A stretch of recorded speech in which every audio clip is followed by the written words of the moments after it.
Saya sebenarnya dari satu keluarga yang ya cukup fanatik ya Islamnya ya. Karena kakek saya itu seorang kiai. Iya. Dan saya lingkungannya seperti itu. Tetapi satu hal, saya nggak pernah punya cita-cita untuk jadi katakanlah bergerak dalam bidang rohani di agama saya yang lalu. Iya. Ya. Tetapi saya cuma kepengen jadi orang yang taat dalam beribadah sesuai dengan agama saya, melakukan sholat 5 waktu, pengajian dan lain sebagainya. Tapi untuk menjadi orang yang katakanlah kelas-kelas ustadz itu nggak ada. Iya. Dari muda cita-cita saya cuma pengen jadi orang kaya dan terkenal. Iya. Itu aja. Nah tahun 68 ketika bapak saya pensiun, saya tinggalkan mereka dan saya hijrah ke Jakarta. Dan pas waktu itu saya tamat SMP dan bapak saya memang sudah tidak sanggup lagi menyekolahkan lebih daripada itu. Ya, karena dia orang nggak punya, kami orang nggak punya lah. Ya, hidup itu cukup-cukup makan saja. Dan dia bilang kalau mau sekolah lanjut sampai SMU katakanlah harus cari biaya sendiri. Nah, lalu dari kampung halaman modal ijazah SMP saya pergi ke Jakarta. Maaf Pak, saya potong. Ini kampung halamannya dulu dari mana? Saya di Lampung. Oh, dari Lampung. Memang asli Lampung atau Enggak, Jawa tinggal di Jawa, Lampung? Jawa. Oh, iya iya iya. Puja Kesuma, putra Jawa, kelahiran Sumatera. Lalu saya sampai di Jakarta ini tujuannya cuma pengen sekolah sambil bekerja lah. Bekerja sambil sekolah. Iya. Tentu saya cari pekerjaan dulu dengan modal ijazah SMP. Tapi ternyata tahun 68 ijazah SMP itu sudah tidak berlaku. Iya. Ya, saya ngelamar sana sini tidak pernah ada panggilan. Jadi hari-hari hidup saya ya untuk mempertahankan hidup, terutama untuk kampung tengah. Kampung tengah. Kampung tengah perut. Saya harus cari uang. Nah, yang saya lakukan adalah jadi tukang parkir liar. Oh, sempat jadi tukang parkir. Iya. Jadi tukang parkir liar. Kadang-kadang saya ya ngambil hati lah sama yang punya warung Tegal, nyuciin piring supaya dapat masih spirit. Hidup sulit sekali waktu itu. Iya, iya, iya. Jadi kalau orang bilang sekejam-kejam ibu tiri lebih kejam ibu kota, yang benar. Iya. Hidup sulit, boro-boro sekolah untuk makan saja saya susah. Tapi waktu itu tiba-tiba saya melihat Gubernur Ali Sadikin membuka Taman Ismail Marzuki. Iya. Wah, di sana ada lenong, ada gambus, ada dangdut, ada band, gratis. Rakyat boleh nonton. Boleh nonton. Saya pun ikut nonton. Nah, saya pikir, wah ini kantor baru. Apa salahnya besok saya ngelamar? Besok saya masukin lamaran ke sana. Saya bersyukur. Kira-kira 10 hari kemudian saya dipanggil. Nah, saya dipanggil untuk diwawancara. Ditanya, Mas selama ini kerja di mana? Nggak kerja, saya bilang. Saya belum pernah kerja di sebuah perusahaan. Lalu aktivitasnya sehari-hari apa? Tukang parkir di jalanan, saya bilang. Terus dia bilang gini, kalau gitu Mas diterima di sini. Jadi apa Pak? Jadi tukang parkir. Tukang parkir lagi. Jadi dari tukang parkir jalanan ke Taman Ismail Marzuki. Ya, jadilah saya tukang parkir di sana. Ya kerja serabutan, kadang-kadang nyapuin taman, bersih-bersih. Dapat gaji, saya hitung-hitung lumayan bisa sekolah. Oh. Lanjut ke SMA ya? SMA. Nah, sekolahan saya itu sekarang jadi kamar mayat. Hah? Singkarulus. Oh, Singkarulus. Sekarang dibeli sama Singkarulus. Oh. Itu puji Tuhannya waktu saya tamat SMU pas 6 bulan kemudian dibongkar. Oh. SMA apa itu dulu, Pak? SMA Perguruan Rakyat. Oh, SMA Perguruan Rakyat. Ya. Nah, jadi saya tamat SMU, SMA 72. Ya, waktu saya sekolah dengan rajin, banyak kakak-kakak saya yang sudah mutu nggak sekolah lagi karena hidupnya juga sulit. Mereka tanya, kok kamu masih nekat sekolah? Apa sih cita-citanya? Ya saya cuma ngomong gitulah ngawur. Pokoknya jadi orang kaya terkenal gitu. Emang bisa? Ya siapa tahu. Nasib, saya bilang. Saya bersyukur tamat SMU itu kira-kira 6 bulan kemudian. Tiba-tiba saya diminta untuk main film. Karena saya waktu di Taman Ismail Marzuki ada di bawah naungan Bapak Temi Effendi. Itu bos saya. Dan Pak Temi Effendi ini suami dari Rahayu Effendi. Jadi rupanya Rahayu Effendi ini sudah kontrak film. Tapi film nggak segera-gera dimulai. Kenapa? Karena peran utamanya nggak dapat. Oh. Mereka cari ya pemuda atau Untuk remaja pemeran yang utama. tanggung-tanggung gitu. Nah, Pak Tami ini ngelihat saya, kayaknya boleh nih. Padahal itu waktu itu masih parkirin motor ya. Iya, parkir motor. Nggak tahu kenapa dia tertarik ya, semuanya kembali ke atas ya. Iya, iya, iya. Jadi dia bilang, kamu mau nggak main film? Ya saya pikir boleh aja Pak, gitu. Kalau kamu mau, besok ada casting, kamu coba pakaian yang bagus. Nanti dijemput sama orangnya. Nah, lalu besoknya saya udah pakaian, ya saya anggap paling bagus. Dan dandan, dijemput. Dijemput, sampai sana ternyata banyak yang casting. Yang remaja-remaja pemuda seumuran saya. Gitu. Wah, saya minder juga lihat saya. Tapi memang saya nggak ada niat untuk jadi pemain film. Karena saya nggak ada niat, makanya saya mainnya polos-polos aja. Oh. Polos, suruh ini jangan kerjain, suruh itu hayo kerjain, suruh itu udah polos aja. Justru saya yang diterima. Iya, Yang makanya. lain mungkin acting gitu, Oh, malah iya, jadi iya, kelihatan iya. nggak bagus kali Iya, ya. iya, betul. Nggak Jadi diterima. nggak alami, nggak itu ya. Betul, Wah, betul. saya diterima. Besoknya kontrak. Waktu itu kontraknya 250.000. 250.000. Itu kira-kira kalau uang sekarang berapa itu Tahun ya, Pak? 72. 250 juta kali ya. Iya. Waduh, langsung kaya itu. Orang saya langsung pulangnya beli motor. Motor Honda. Belinya 69.000. Wah, ya betul itu berarti uang itu 250. Wah, pulang pakai motor Honda baru. Wih, senangnya luar biasa. Aduh. Terus saya mampir ke pasar Senen beli baju-baju. Wah. Tapi waktu itu belum tahu ya Pak, maksudnya saya mau main film apa gitu belum tahu. Nggak tahu, saya nggak tahu. Iya, iya, Cuma iya. memang kalau dihitung dengan gaji saya, itu berlipat-lipat kali Iya. ganda. Karena gaji saya waktu itu 4.500. Oh iya, berarti Ditambah aja. 4.500. Satu bulan 4.500. Lah, Dapat jadi 250.000. Waduh, rasanya luar biasa gitu. Nah, Iya, iya, iya. Rupanya dari film itu terus ke film yang lain, ke film yang lain, dan Tuhan angkat saya tahun 77. Nyun sewu Pak saya. Itu tadi film yang pertama yang judulnya Aku Tak Berdosa. Aku Tak Berdosa. Padahal saya banyak dosanya loh. Sekarang baru aku tak berdosa, Pak. Iya, sekarang sudah beres dosanya. Oh. Nah, dari film ke film, rupanya saya kalau main film itu diperhitungkan juga. Cukup bagus mungkin karena polos gitu ya. Iya, Saya iya. nggak tahu, orang senang aja gitu. Akhirnya tahun 77 saya main film Ali Topan Anak Anak Jalan. jalanan. Dan saya melihat tahun 77 itulah Tuhan mengangkat hidup saya. Karena pada tahun 77 itu saya main film Ali Topan Anak Jalanan. Iya. Tahun 77 itu saya dongkrak Chrisye dengan album Sabda Alam. Gimana Kicau ceritanya itu, Pak? burung Bernyanyi. Iya. Oh. Karena waktu itu saya sedang gabung sama Guru Soekarno Putra Iya. membuat Suara Mahardika. Oh, berarti Suara Mahardika ini campur tangan Pak Junaidi Salah juga. Oh, musiknya oke. di belakang Iya, iya, saya. Iya, iya, iya. Jadi ketemulah Chrisye, ngobrol-ngobrol. Saya bilang boleh nanti saya bantu gitu. Nah, judul album pertama dia kan Sabda Alam. Sabda Alam, ya. Sabda Alam. Dan di album itu ada 2 lagu yang disukai orang sama Juwita. Juwita. Engkau Juwita bagai bunga, Oh, iya, iya. bagai rama-rama. Dan di situ Chrisye jadi populer, saya pun ikut. Kemudian yang ketiga Suara Mardika. Wah, booming, saya naik juga. Iya. Yang keempat saya ikut lomba cipta lagu remaja se-Jabotabek dan saya juara 1. Apa itu lagunya waktu itu? Kemelut. Oh. Jadi sejak itu nama saya diperbincangkan di banyak media, baik sebagai artis film maupun musik. Saya diperhitungkan di sana. Nah, sejak itu betul saya jadi orang kaya. Ah, iya itu. Jadi orang kaya beneran. Karena Dari namanya tukang parkir jadi artis. Itu aduh kalau dibikin sinetron ini luar biasa loh. Luar biasa. Dan Ya, itu ya, bukan ya. kebetulan, Iya, emang betul. rencana Tuhan. Amin, Tuhan amin, angkat amin. saya. Lalu sejak itu saya tidak pernah cari uang. Karena uang yang cari saya. Orang kan kalau populer gitu. Iya. Populer, uangnya nama terkenal, bisa dijual, itu dicari. Iya. Bikin iklan dapat duit, bikin ini dapat duit.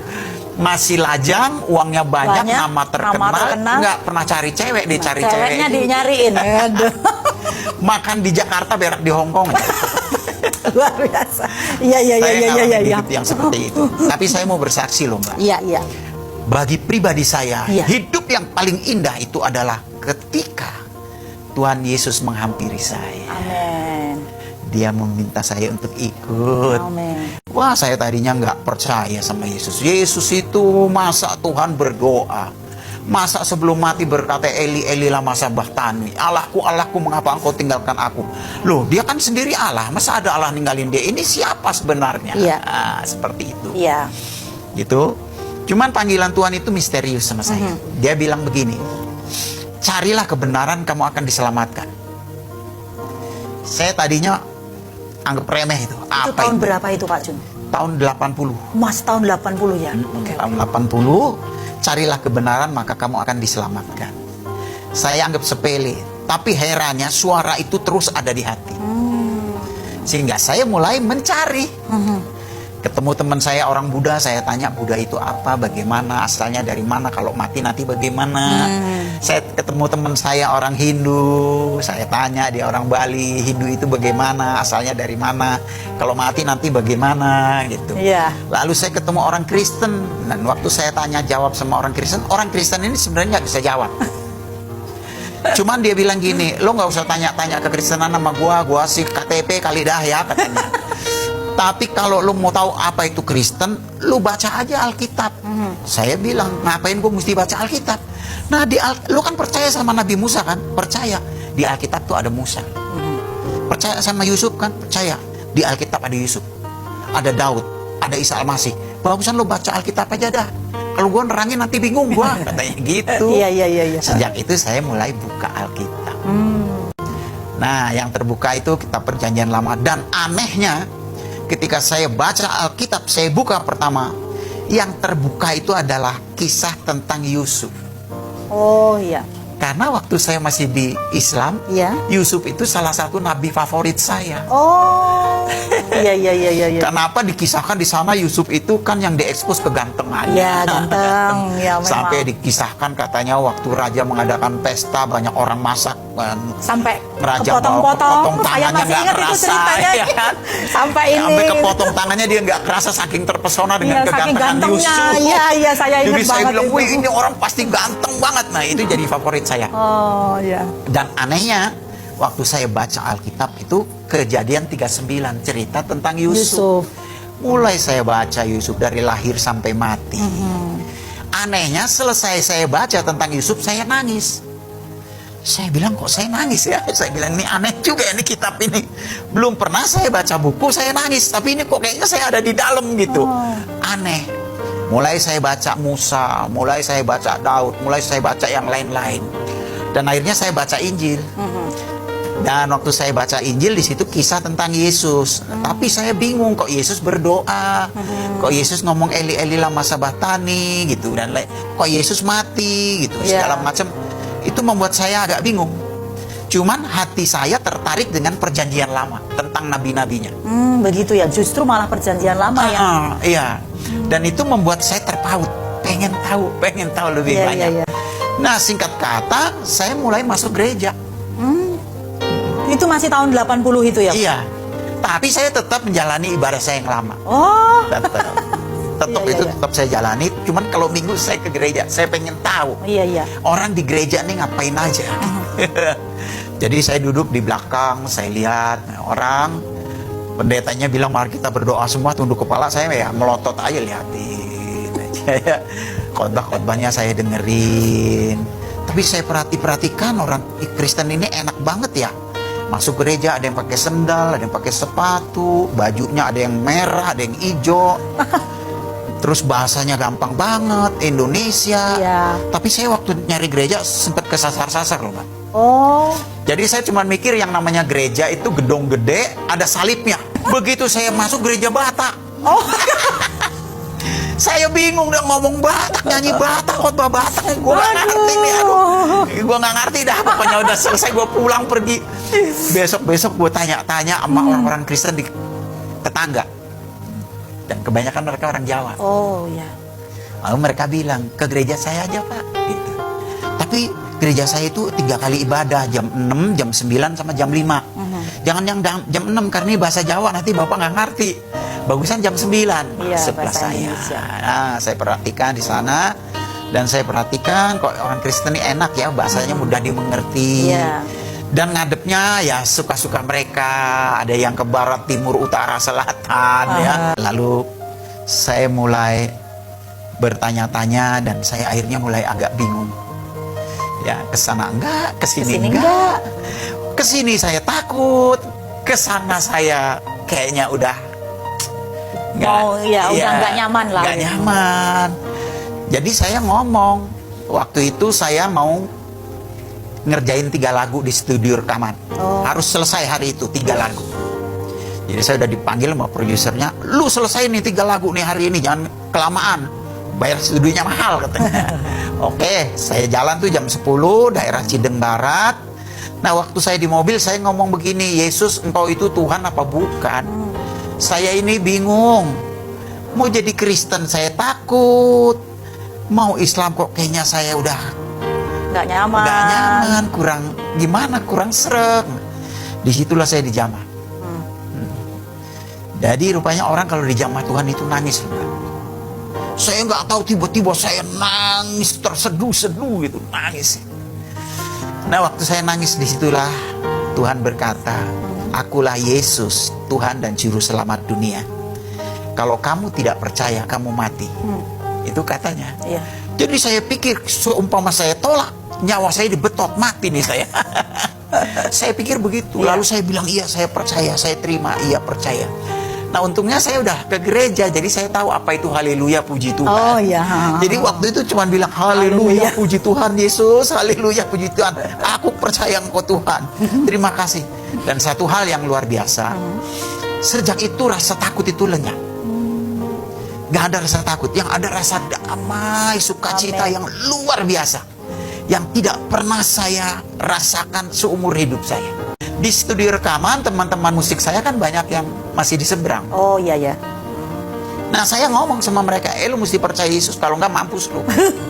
Iya, lalu mereka bilang gini, gila lu ya, sinting lu ya, gitu. Saya cuek aja, masa bodoh, yang penting saya udah ngomong Iya, gitu. betul. Padahal itu dapatnya hari itu juga. Hari itu juga. Selesaikan 3 lagu, cepet-cepet saya pulang. Nah, istri saya kan udah Kristen, tapi Kristennya blow on. Oh, KTP. Kalau saya tanya-tanya nggak pernah tahu, yang ada terus berantem. Saya suka tanya, lu tuh Tuhannya 3 ya, ada bapaknya, ada anaknya. Roh Kudus itu omnya apa tantenya gitu. Dia kadang-kadang kalau udah gitu marah. Aduh. Tapi kalau saya ajak untuk ikut agama saya, dia nggak pernah mau. Dia cuma bilang, udah lu gua lu mau ke sono terserah, gua ke sini, jangan ganggu, masing-masing katanya gitu. Iya. Nah, waktu saya pulang, saya panggil istri saya lihat dia, saya peluk dia. Saya menangis jadi-jadinya. Dia tanya, emang kenapa, ada apa? Saya bilang, Yesusmu itu memang Tuhan. Haleluya. Wow, dia menangis, dia peluk saya. Dan dia bilang, Yesus terima kasih, suamiku boleh percaya. Dia senangnya luar biasa. Itu hari yang paling luar biasa kalau saya ingat ya. Nah, dari situlah saya mulai menjadi orang percaya. Tantangan silih berganti. Iya, pasti. Mulai dari keluarga, teman-teman, bahkan Tuhan proses saya juga untuk hidup nerimo. Aduh, susah loh, Mbak. Susah hidup nerimo. Kita sudah artis, kalau ada orang ngundang hitam di atas putih, nominalnya jelas. Iya, sekarang disuruh melayani ke rumah sakit, ke penjara, ke orang-orang susah, mana ada amplop ya di situ. Tanda tangan tapi nggak tahu nih ininya. Kita ngeluarin amplop mulu. Itu yang saya rasakan. Haleluya, luar tapi ya, saya dari orang yang punya uang banyak, terkenal, kalau beli beras sekarung 2 karung, sampai untuk makan pun saya ngebon di warung 3 liter, 5 liter. Itu benar-benar udah nggak ada job ya Pak? Nggak ada job, sulit sekali. Tapi saya punya standar. Iya. Ya, itu 1 Timotius 6 ayat 8. Kalau ada pakaian, makanan cukup katanya. Itu standar, saya pegang aja. Dan memang tiap hari ada pakaian, ada makanan. Iya, selalu dicukupkan. Satu hal yang sangat memotivasi saya untuk bertahan adalah suatu kali saya diundang sebuah persekutuan kantor. Dia buat satu persekutuan Natalan. Saya diminta untuk nyanyi Iya. dan bersaksi. Selesai saya nyanyi dan bersaksi, yang khotbah Romo, pastor. Pastor ini sudah cukup tua. Lalu dalam kesaksian saya menceritakan tentang bagaimana Tuhan memproses, bagaimana saya terbuang dari keluarga, bagaimana saya mengalami kesulitan harus pikul salib ikut Yesus. Lalu saya duduk di samping Romo ini. Romo itu bilang begini. Dia bilang, "Mas Jun, ada apa Pak? Ini baju yang dipakai ini bajunya siapa?" "Ya baju saya bilang. "Mas Jun masih punya rumah kan?" "Masih." "Masih punya istri kan?" "Masih." "Anak-anak gimana?" "Ada," saya bilang. "Mas Jun masih beruntung." "Kenapa Pak?" "Ini baju saya, ini baju gereja Mas Jun. Saya nggak punya rumah, saya tidur di gereja. Ya. Boro-boro saya punya anak, istri aja saya nggak punya." Iya. Wah, itu membuat saya, ini orang bisa, saya tanya, "Bapak udah berapa tahun melayani Tuhan?" 48 tahun. "Dalam keadaan begini?" "Iya." Waduh, malu saya tadi bersaksi di proses Tuhan. Ini 48 tahun bertahan. Lalu saya bilang, "Tuhan, kalau orang itu bisa, kenapa saya nggak bisa?" Saya harus bertahan, terserah Tuhan. Dan akhirnya saya berdoa, "Tuhan, mau jadi gembel, mau melarat, mau susah, mau mati, mau dibuang keluarga, dimusuhin orang banyak, aku tetap mau ikut Engkau apapun yang terjadi." Amin. Terus Jadi kemudian 8 bagaimana itu Pak? Keluarga sampai sekarang seperti Ya, ketika mereka mendengar, bapak saya mendengar saya jadi Kristen, ya saya dipanggil ke kampung, pulang ke Lampung. pulang ke Lampung untuk disidang. Terjadilah perdebatan. Iya. Tapi saya tidak takut. Kenapa? Saya punya guru namanya Bapak Hamran Amri. Oh iya, Bapak almarhum. Iya, almarhum. Iya. Jadi kebetulan rumahnya dekat sama rumah saya waktu itu. Oh iya. Saya di Asem Gede, dia Kayu Manis 8, jalan kaki juga bisa itu. Lalu saya ketemu, ngobrol banyak, saya dibekali. Dari bekal itulah saya menghadap keluarga. Dari bekal itulah saya bersaksi tentang Isa Al-Masih yang ada dalam kitab mereka. Iya. Ya, ujung-ujungnya saya diusir. Puji Tuhan ya. Diusir, tidak diakui anak, tidak dapat warisan, ya sudah, terima saja. Tapi Tuhan nggak bikin saya miskin. Yes, amin. Selalu ada yang Tuhan Amin. buat ya. Karena segala sesuatu dari Dia. Dia selalu baik. Wong nyawanya aja diberikan, Iya. sorganya aja terbuka. Masa cuma perkara ecek-ecek nggak Iya, dikasih ya? betul. Nah, itulah yang terjadi dalam hidup saya, sehingga saya saat ini hidup hanya untuk melayani Amin, Tuhan. amin. Haleluya. Itu Luar saksian. biasa. Ketika kita menerima Yesus harus belajar Alkitab, Yes. pelajari Alkitab. Dari belajar Alkitab kita tahu bahwa Tuhan Yesus itu Tuhan yang paling baik. Amin. Dia datang dari sorga ke dunia jadi manusia. Yes. Meskipun manusia, dia manusia yang kudus. Jadi manusia aja udah menderita loh. Yang tadinya nggak terbatas jadi terbatas kan? Oh iya, betul. Ya kan, udah menderita dia. Jadi dulu tidak kenal yang namanya lapar, sekarang dia kenal yang namanya lapar. Dulu tidak kenal yang namanya susah, sekarang susah, dihujat susah. banyak orang. Iya, iya, iya, dimaki-maki. iya. Dia menderita sekali, tapi semua dia lakukan demi kita. Ya. Amin. Nah, dari kita belajar, kita tahu sebetulnya kita semua orang berhutang. Berhutang sama Tuhan. Jadi kalau kita sadar itu, ya kita nggak boleh nuntut apa-apa dong. Kalau kita nutang kok, harus Iya. dibayar lah utangnya. Jadi harus nerimo itu sulit. Iya, betul Ya. itu. Makanya Tuhan kalau pilih kita, ya, Tuhan maunya kita benar, bukan nggak benar. Tuhan maunya kita jujur, kita hidup dalam kebenaran. Karena hidup benar sama hidup nggak benar itu susah hidup benar loh.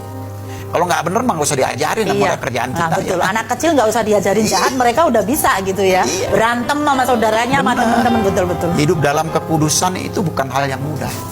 Yang unik itu ketika saya menerima Yesus, hati saya hilang untuk main film.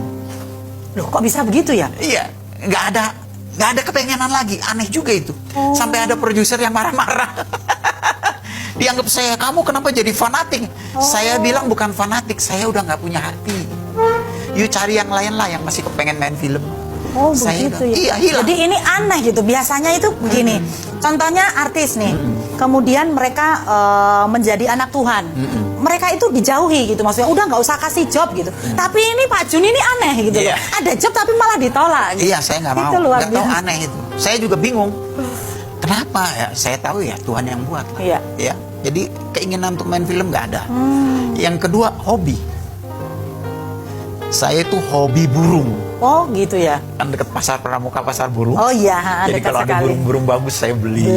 Saya beli gantung. Oh kalau pagi-pagi itu berisik di rumah pada berkicau. Nah ceritanya begini, saya menikmati burung yang berkicau. Wih bagus banget ya kicauannya. Tapi saya nggak tahu kenapa di hati saya ada yang ngomong begini. Itu burung sebetulnya sedang bersedih karena kamu kurungin. Dia nggak salah apa-apa, kenapa kamu kurung? Spontan lu saya buka pintunya. Oh, itu padahal banyak ya. Banyak. Orang kampung penuh berebut. Dan hebatnya sejak saat itu saya nggak suka. Sampai sekarang. Iya, nggak suka piara burung yang gitu-gitu. Nggak tahu, Luar itu aneh. biasa ya. Yang ketiga, hobi mancing. Saya hobi mancing. Oh gitu. Nah, cara Tuhan melepaskan saya untuk kali itu buang-buang waktu adalah Tuhan kasih saya lahan. Dan saya dulu memang punya cita-cita kalau saya beli lahan harus ada sungai. Saya mau bikin kolam ikan, mancing. Lalu saya mau piara pohon-pohon buah semua begitu. Nah Tuhan kasih. Akhirnya saya masukin ikan di kolam itu banyak pada beranak pinak. Ya udah nggak kepengen mancing lagi. Iya, biasanya begitu kalau Iya. pelihara sendiri mau ambil mau goreng. Iya, habis mancing sebentar aja udah dapat yang besar, Iya. udah mahal, semua diapain? Makanya lama segini Iya, ya kan. iya, Jadi iya. udah akhirnya jadi males. Nggak tahu tuh. Hal-hal seperti itu ada cara Tuhan menolong gitu. Nah itu yang terjadi. Luar biasa ya. Yang heran itu bisa hidup nerimo. Ya caranya Tuhan melatih saya melayani di rumah sakit dan di penjara. Itu membuat saya nerimo. Nah, biasanya kan orang males pelayanan ke rumah sakit ketemu sama orang sakit apalagi di penjara. Tapi ini Pak Jun malah menemukan sesuatu yang sangat luar biasa membuat memiliki motivasi untuk bisa hidup nerimo. Apa sih sebenarnya yang membuat Pak Jun seperti itu waktu pelayanan di rumah sakit dan penjara? Karena saya baca firman, Tuhan bilang begini, pada waktu aku di penjara, kamu kunjungi aku. Pada waktu aku di rumah sakit, kamu besuk aku. Pada Iya. waktu aku lapar, kamu beri aku makan. Pada waktu aku haus, kamu beri aku minum. Pada waktu aku telanjang, kamu beri aku pakaian. Itu semua proyek memberi. Iya, Memberi, jadi nggak boleh nuntut. iya. Dan itu yang disebut domba. Nah, saya nggak mau jadi kambing, maunya jadi domba. Kalau kambing bagaimana itu kalau kambing? Kalau kambing itu egois. Iya. Domba nggak boleh egois. Nah itu yang terjadi. Jadi saya melayani hal itu cukup lama. Selama 8 tahun itulah saya mulai membina diri. Dan hal itu sudah menjadi kebiasaan. Kalau saya melayani tidak ada motivasi apa-apa. Amin. Saya jalani, ada waktu saya kerjain. Ya persoalan orang mau kasih silakan, banyak, besar, kecil ya terserah. Iya. Asal itu gerakan Tuhan ya saya syukuri aja. Amin. Pak Jun ini kan punya satu persekutuan yang tadi saya cerita bahwa perkumpulan anggotanya itu banyak sekali anak-anak yang dari seberang. Ya.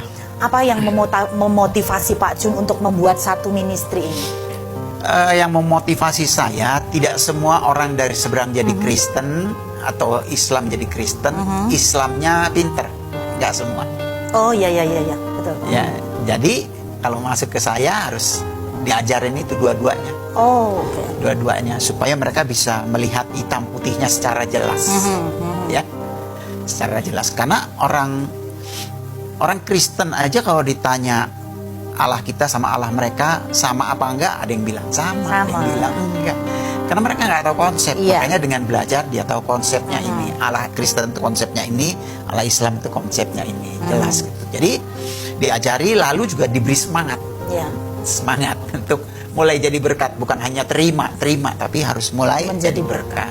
Kadang-kadang orang nggak percaya bahwa Allah yang maha besar itu bisa jadi manusia. Nah itu dia. Padahal Allah mau jadi kerbau juga boleh, mau jadi Itu kambing dia. juga bisa, menjadi ayam juga bisa, kan dia maha besar ya kan? Iya, betul. Tapi ngapain jadi kambing? Nah, Karena itu. kasihnya ditujukan kepada manusia. Amin, amin. Makanya dia datang jadi manusia untuk ngajarin kita berdoa, ngajarin kita bagaimana kita hidup berkenan di hadapan Allah. Amin. Itu yang sering jadi pertanyaan Pak Jun. Iya. Jadi kok kamu menyembah manusia gitu ya? Itulah yang jadi pertanyaan gitu.